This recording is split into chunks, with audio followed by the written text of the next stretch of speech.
Jayant is a very passionate. I would like to introduce him informally first, before I formally introduce him. He's a passionate internal auditor. He only talks about transforming businesses. That's something different for an internal auditor, which is good, because he talks about adding value to the organization, transforming businesses, and how can internal auditor aid or help in value addition in terms of transforming businesses. So some of the exercises which is carrying out at its place, is like building standard operating procedures, identifying control gaps, company-wide, looking at processes, maybe doing later on enterprise risk management, looking at risk management at the strategic level, operational level, doing continuous control monitoring so that it's an automated system, building up and establishing an internal audit function within the company, which is very robust. That's another first thing, which he's doing right now in his responsibilities. And his experience, he's a CIA, CISA and cost accountant, chartered accountant also. And also ensure a cost, his professional objective is ensure a cost-effective assurance function that aids decision making and is focused on value-added activities through robust risk management, enhanced control framework, and disciplined cost management, waste elimination processes in order to achieve organizational objectives. As a chief audit executive, he has developed assurance, audit, and risk management culture at group level, been an architect of assurance, interacted with boards. He has exposure to over 35 manufacturing, construction, retail, service, and telecom industries, and have developed a thorough understanding of processes, risk, and mitigating mechanisms. Considerable international experience, speaker at both domestic and international level, out of the box thinking, developed a strong belief in continuous improvement, creativity, positive attitude, and a perpetual effort to deliver highest value add. He has worked at as a senior VP Group Assurance SR Group, and previous to that also he has, as we said, last 35 years he's working in industry in various posts, 30 years. So with that, I think I'll not delve further into this. I will leave it to him to explain his case study to us. Thanks, Deepji, for making me sound like a Superman, and also making me old with 35 years of experience. In a way, yes, I am passionate about audit. I am passionate about transforming businesses and not being a maintenance engineer. I'd rather be an architect. So I've been trying to do something different in each of the companies I've worked for. And continuous monitoring, in a way, I think I'm kind of a veteran, and I'm privileged to have worked with IDEA and Caseware and their competitors as well. So, and thank you all right now also, because after every session I've been seeing that the number is depleting. So I thought whether I'm going to have a session at all here or not. Yeah, I've been monitoring that as well.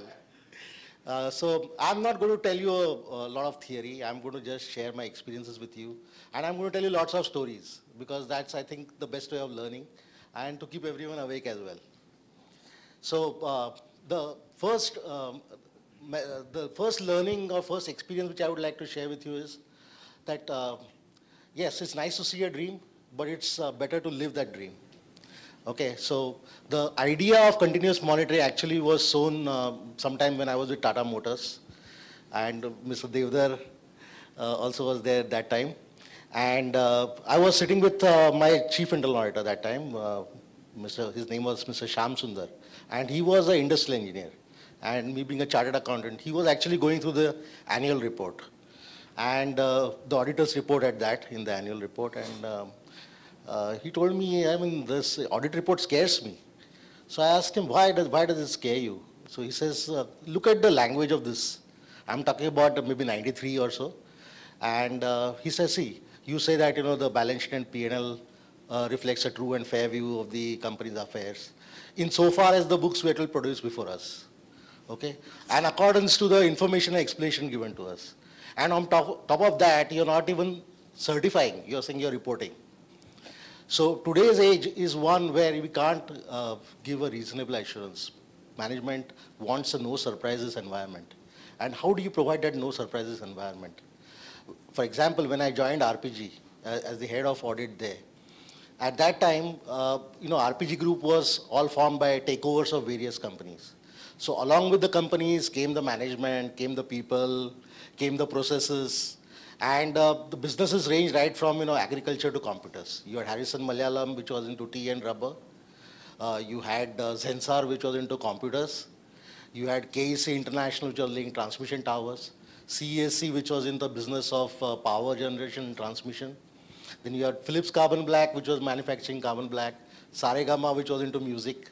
And we were supposed to be sitting here in Bombay and give an assurance to Mr. Goenka that everything is going fine. And what volume of transactions are you talking about? You're talking about 30,000 GRNs being made, about 50,000 POs being raised every month. And we as auditors taking a small sample, of at 95% confidence level of 100 odd cases and saying everything's fine. That was the first time when we began to feel uncomfortable about the so-called assurance that we were providing. Now jump or imagine to another scenario where a company has manufacturing bases in India, one manufacturing base in Canada, 2 upcoming projects in Vietnam and Indonesia, some mine somewhere in Australia and limestone mine in Iran. You have a kind of a IT center which is in Manila, and a team of 50 auditors sitting in India giving assurance to management that everything globally is going well. That is something similar kind of a scenario which we had in SR. So in SR, when we came in, we saw that this is unmanageable the way we are doing. The world has changed so much, and if you keep using as auditors the same old tools, then you're not going to get the results that you want. So you have to change the way you think, the way you do your business. So we actually split SR into 2 parts. One part was what we call management assurance, the other part which was called process assurance. Now the final distinction between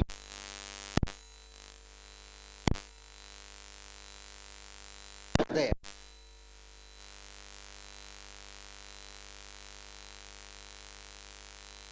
more business oriented. And the process assurance team was actually broken into 3 parts, which was MM, SD and FICO, which is on similar lines as your SAP. Basically because SR, the advantage was that all the companies which in the group had the similar SAP platform. So what we wanted was that people who are working on MM would become specialized MM people. People who were in SD would become specialized SD people, and so on with FICO. So each person one person would be dedicatedly looking at purchase orders, another person would be looking at GRNs. And at that time, I did try to tell Mr. Ruia that, you are employing 20 people doing this process assurance, which I can do with the help of one tool. And that's why we actually started the competitor product there. And we ended up winning the global first prize for best implementation. There, what we did was, what work these 20 guys were doing was actually translated to one particular software, generating about 40 odd reports. So in a way, what is more dangerous than a management which does not take interest in internal audit? It's a management which takes interest in internal audit. Because the kind of expectations they have, the kind of demands they make, it's like you are being at a war with management. You already are in a kind of a war with your auditees, trying to finalize your reports. And today it's a big struggle to get the right kind of internal auditors also, to be able to deliver value. They have to have the right attitude, the right thinking. They have to have the right skills and tools required. And many a times when I'm recruiting people today, I'm wondering whether I can take a chartered accountant and train him into IT, or should I take an IT professional and train him into internal audit? Because today, unless you are very, very savvy on SAP and various IT platforms, there's no way you can deliver value. So there's one statement I picked up here from The Art of War, which says that it is said that if you know your enemies and know yourself, you will not be imperiled in 100 battles. If you do not know your enemies, but you know yourself, you will win one and lose one.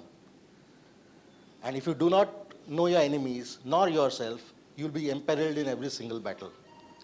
So the idea is that whenever you are introducing any new thing into an organization, you must firstly understand the control environment within which we are operating. We must understand what are the management perspectives and management objectives with which that business is being run. You must see to it whether we have the right skill sets to to be able to handle those audits ourselves or to work on a co-sourcing model with some outsiders.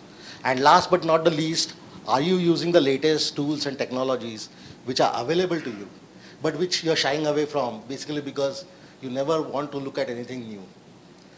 So those are the things we need to see. If you ask me personally, I think the whole basis of continuous control and monitoring stems from what we call statistical quality control. I don't want to scare you with statistics or mathematics out here, but I just want to explain how it used to work if you recall your 9th or 10th standard statistics. What we have here is a upper control line and a lower control line for which there are certain mathematical formulas which are worked out. And then you have a mean in the center, and along which you plot the actual observations which are there. Okay? So the more the dispersal of those points around the mean shows a lower process control, and the closer it is to one another, the better is the process control. What you need to do, however, is as the process becomes more and more mature, is that upper and control limit and lower control limit should come closer and closer, so that the tolerances for that process are becoming narrower and narrower. So that, I think, is one way in which this continuous monitoring tool actually helps you to translate this technical and quality process into our commercial processes. To give you a small example from Cummins, when I was working, I had an expat boss there. And we used to do a lot of work in stores and purchases. And we used to tell him, okay, we found 100 GRNs which were made before POs. Okay? And we used to be quite proud that we found some instances, because in a multinational, typically controls are very good and processes are strong. And yet you find an exception. And once he called me in and told me, okay, Jayant, you're giving me this picture, but this is as on date. Is the process improving or is it declining? Even if you see most of our audit reports today, we don't have this quality feature built in. Now, if you see here, you see that the process is more or less in control. You are in a position to tighten the upper and lower control limits to a very narrow gauge.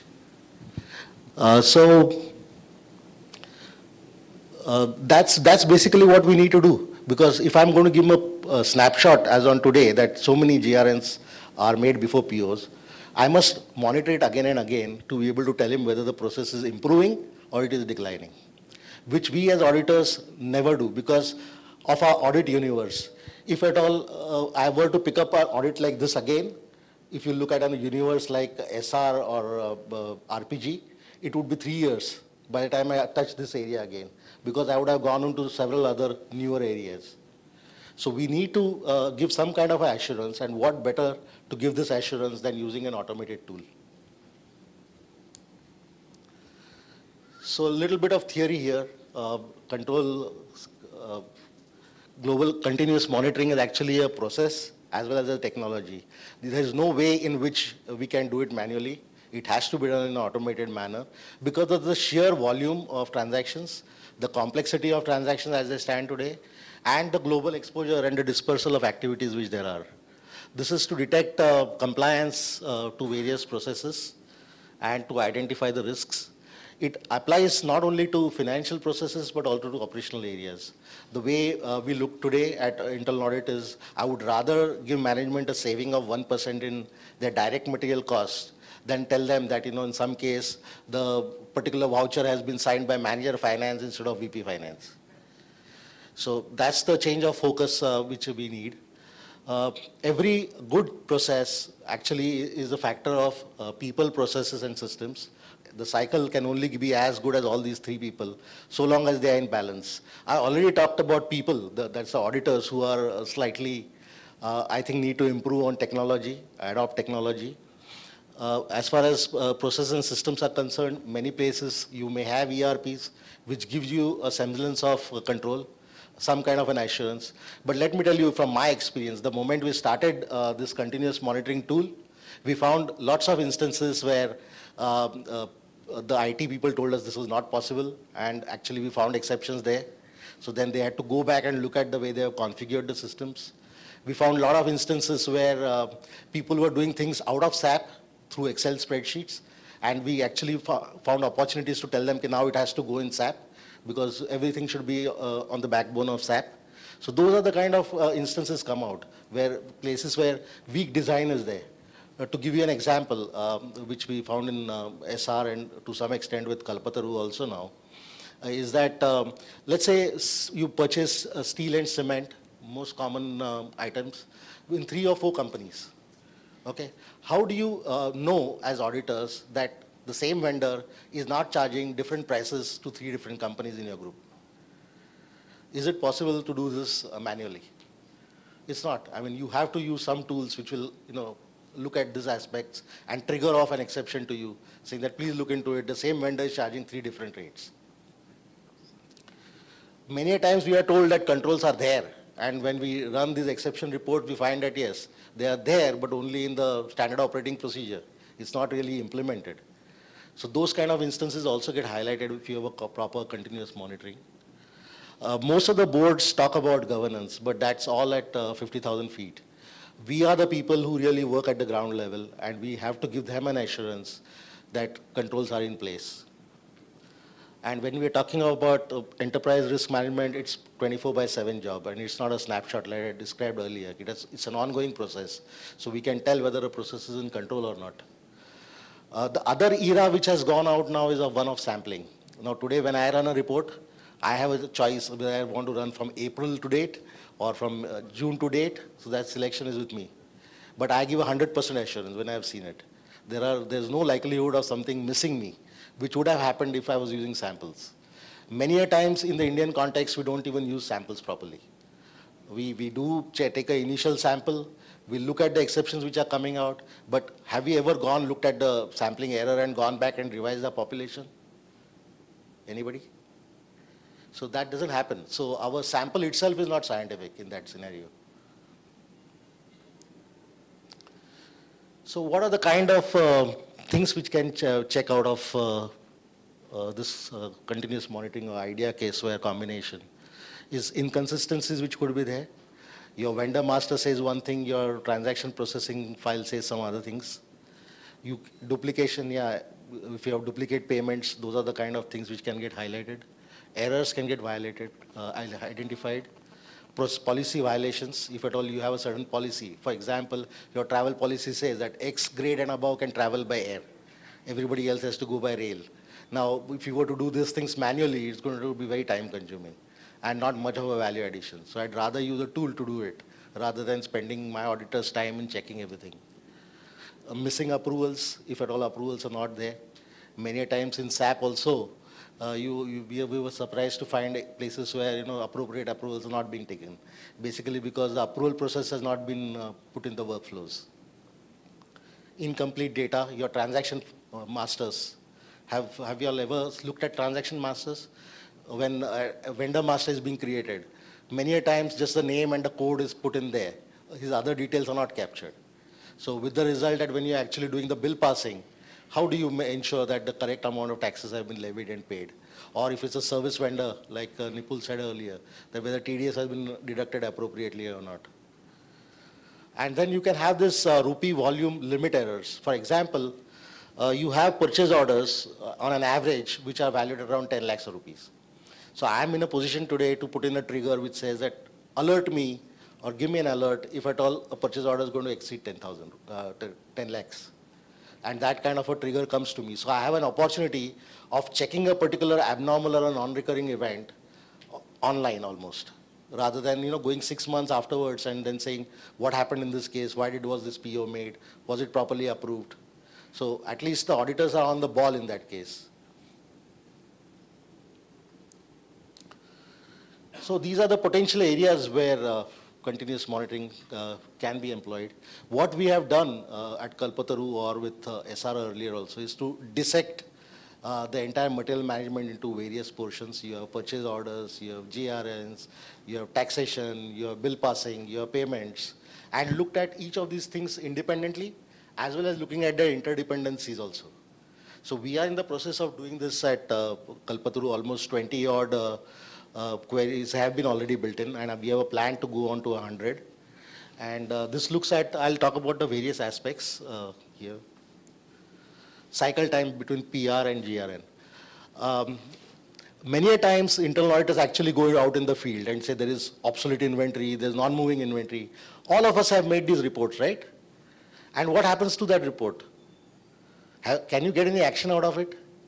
No, basically because what they will tell you is that this material is going to be required later on, or this really is not obsolete, it's actually insurance spares. So on and so forth. You'll get several kind of answers to this. But the fact of the matter is, has internal auditor been really proactive in this scenario? Or are you being like the police who come into a Hindi film after the damage has already been done? So what we can do here is, how does inventory get built up?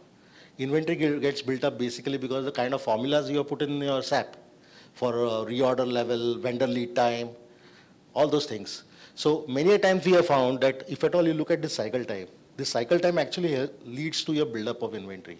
If a cycle time is 90 days, it obviously means that 90 days of stock you would carry to be safe and not be sorry. So if at all I can crunch this 90 days to about 45 days, I actually end up lowering the inventory by 50, half the time. You also have scenarios where initially when the vendor master was created, the vendor had an operation which was somewhere, let's say in Cochin. I'm operating out of Bombay. And then the vendor actually has a godown somewhere near Bombay. So the lead time which he had initially was maybe 45 or 50 days. Now, because he's right next door, the lead time has come down to maybe a 5-day. But we have still not changed the lead times which are there in the masters, which means that we end up accumulating inventory there. So those are the kind of instances which are very easily tracked through this continuous monitoring tools. And I personally feel that if used properly, this can really give you business results. So I've always been telling that these are not really audit tools, these are analytical tools, and which can be used by various people in various other departments. To give you an example, in one of our companies called JMC Projects, there are engineers who are asking for this tool now. They say, you are anyway running this and giving it to us, but if you give this tool to us, then maybe we'll be able to run several more queries which we need for our daily business. So this can really give business results if used properly. And I don't know, basically, because internal auditors have a lot of constraints operating on them. I'm telling from my own experience. I mean, in the first instance, when I was with the RPG, there were budgetary constraints, and that's why we couldn't go in for it. When I went into SR, yes, budgetary constraints were not there. But there were lots of approvals, lots of bureaucracy, hundreds of approvals to be taken before we could really start that process. In Kalpataru, on the other hand, the problem is the internal auditors. Management has given us a carte blanche saying that do whatever you want. Take all the resources you want. Now perform. So now the internal auditors are on the back foot because we have to run twice as fast to remain in the same place. Because they said, we gave you the resources, we gave you the hardware, we gave you the software. Now where are the results? So somewhere or the other, there are these problems which internal auditors face, and I'm sure all of you all will go through it. Supposing that you were to raise a request for about 50 or 60 lakhs of rupees, your management is going to think twice. So, but maybe the CFOs, maybe the people in operations, maybe the marketing guys, those are the guys who can really, drive these kind of tools. Basically because for them, because they are earning revenues, they have a lot of elbow room. PO amendments. Many a times the original PO is raised with proper approvals, and amendments are not raised with proper approvals. So it actually defeats the entire purpose of having the original control on the purchase orders. Price variances. Take a case like CEAT. CEAT actually operates through, CEAT is a company which makes tires. So it operates through selling tires through various CNFs. And on a particular day, let's 1st of July, they say that the prices are going to go up. Okay? And that benefit has to be taken by the company. It cannot be passed on to those stockists out there. Now, how do you monitor this when you have all India network of CNFs? Can anybody manually do this? It requires a usage of a tool. Many a times, internal auditors shy away from these areas. Sales incentives. The salespeople get sales incentives for achieving certain targets. How exactly do you validate and see what are the kind of discounts they are giving, what are the kind of commitments they are being made in the market? All this is continuous monitoring helps all these areas. Revenue assurance, PAN numbers, TDS, Nipul already talked about it. Variance analysis and monthly payroll. This is one area where I think a significant utility of this tool is there. If at all I check salary for 1 month completely, and later on put a variance analysis in a continuous monitoring tool. So what I would say, check in, let's say I've checked salary for the month of May. in the month of June, what do I look at? I look at only the variances. How much has the basic changed by? How much is the allowances changed by? How much the HRA is changed by? And I just look at those changes and I do a reconciliation between the next month and the previous month. That gives me a complete assurance about the new payroll, looking at the additions and deletions which may be there. So these are the kind of places where this exception tools can really help. Critical empty fields in masters. I can only run a complete check today to see whether any field in the master is missing or everything is completed or not. This is the model which we have for Kalpataru. I think that it is an integrated governance model where we actually tied up risk management, then standard operating procedures, legal and other compliances, and transaction reviews and operation reviews all together. What we have done here is, the model we have is we have caseware, we have company 1, company 2, company 3 here, various companies, which are all accessing SAP through the smart exporter, which we have. In one case is directly accessing, being accessed by IDEA, and exception reporting is there. Here we get, what we have done, planned is that, exceptions coming out of risk management, the high risk areas, would also be, converted into kind of a exception reporting. We are developing standard operating procedures which also identify certain critical decisions which management is taking, or certain critical activities which management is performing. Those also are going to be built into IDEA. The third is the legal compliances, where we actually are thinking about making questionnaires and uploading them, sending them to various auditees and getting their concurrence. So this is the integrated model which we have planned for Kalpataru. For SR also it was planned on similar lines, but we left before that. So this is the process in short. What is very critical here is to define, you should know what you want to get. Because if you don't know where you want to go, then it doesn't matter which road you take. So you must know exactly what is your destination, what exactly are you looking at. So what you call requirement definition in IT parlance, you must be able to define the problem properly. It's only then, because there are lots of times when you don't have full idea about the SAP systems and something might get excluded or some control might already be there. So all this would end up in a waste of time. So we've learned it the hard way that focus a lot of your attention on this definition of the problem before you go ahead. Analyze it properly, look at the exception condition which you want, and then start the journey. Then establish that particular program, implement it, analyze the reports. This is another place where there are problems. Basically because suddenly management used to be seeing 2 or 3 reports from internal auditors. Suddenly they see one fine morning 20 mails in their mailbox and they have to be addressing all those 20 instances. So you have to have a kind of a phased program by which, jor ka jhatka dheere se lage. Otherwise we have had that experience where, the MD says, what's happened here? Today my mailbox is full with 20 reports and with lots of exceptions. The moment you get lots of exceptions, it's a clear signal to the internal auditor that you need to refine your query further. If your exceptions are too large, nobody's going to look at it. So you have to keep on refining it. So it's an ongoing process. The first time you may not get there, but second or third time you will definitely get there. Then getting the responsiveness from auditees, I don't have to go into those stories. All of you are aware of that. And then keep updating the query depending upon the response which you get from management.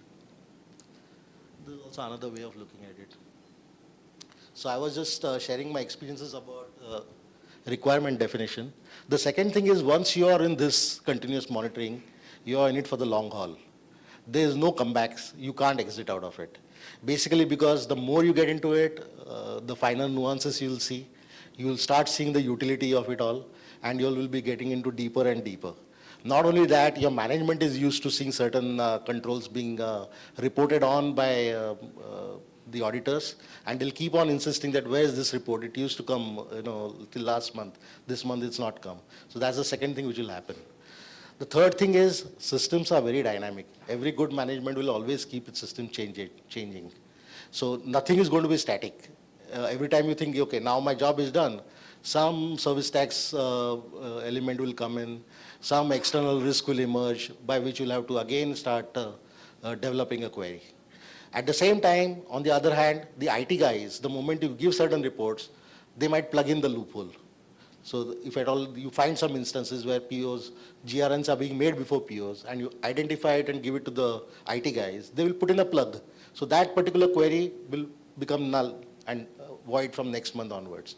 But from my perspective, what we are looking at is also a positive assurance and a negative assurance. If I get a zero exception, it's a positive assurance for me.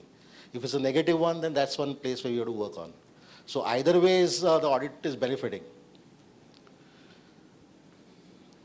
I talked about difficulty in getting budgets and sanctions. When you're getting budgets, please be very careful that you need to also plan for the hardware. You also need to plan for the software development which is there and give a complete picture of the total cost.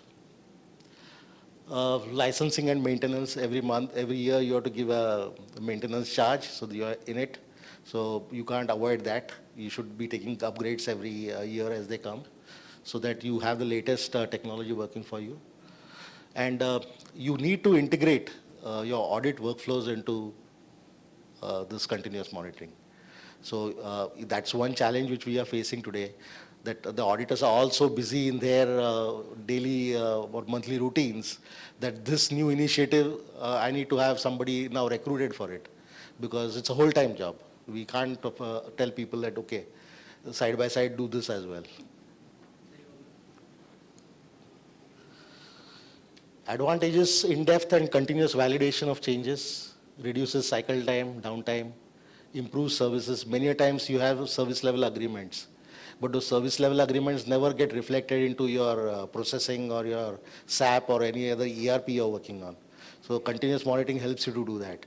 Supposing a contractor is supposed to complete his job in 60 days, and whether he has completed or not, we don't know many a times.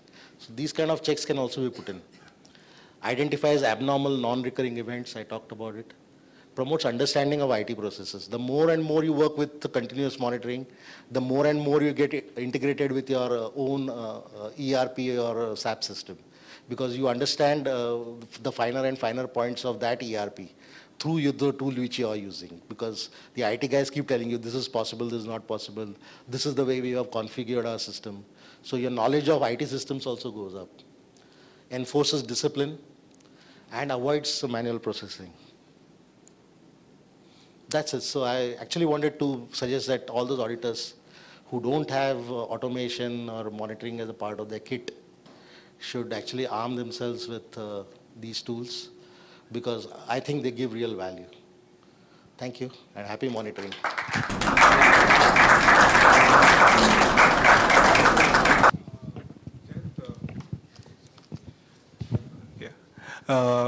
For the observations that come out of this, are you actually eliminating the formal word reports and all that for the work that is happening in this, or then the internal auditors also work additional, and then there's something that's given as a report, formal report? I'm just trying to understand more on the operational side, because setting objectives for goals for our own team. Many people, as you said, while they're working full-time on regular audits, they don't have the time for this. So how do you define that? How are you doing it? See, the main thing which we have done is we've kept an identity for continuous monitoring apart from internal audit. We are not putting it under the garb of internal audit at all, because I sincerely don't believe it's an internal audit duty. Management has to look at its own processes and to see that all those loopholes are plugged in. So what we typically do is the exceptions which we get, just now we have concentrated with us. It is going through the internal audit department. But going forward, the way we have visualized it is that these kind of exceptions will directly go to those people who are responsible for it. Just now what we do is, with the exception which I get, I write a small covering letter to it. That is a part of our continuous monitoring project. We've given it a name. We have got these exceptions, so kindly look into it and close them. And we are planning to do it on a monthly basis. So automatically we are hoping that, like they say, truth is a lie repeated 100 times. When every month they are seeing that, they will at least, be cajoled into some action. a related question to it is, when these exceptions come, these exceptions need to be validated. Now the continuous monitoring team themselves will validate, or we just throw the exceptions to the operating team and they will check. The first round which we had outsourced the activity to Sama Systems to do the validation. But yes, before you send it out, there has to be some element of checking which you do to see that you're not sending out garbage. Like I said while in my talk is that many a times the auditors may not understand the full logic. And the exceptions might end up being, in thousands. That is the first warning bell which you should hear, that, something's probably wrong in the query which you have written. Because you have some embedded controls in SAP itself, some through manual processing which people do, and then you're still getting these kind of exceptions. So certain amount of validations have to be done by the internal audit team before they are sent out. So otherwise, it'll just boomerang back, and with internal audit. One mistake you make and then they'll say everything is crap.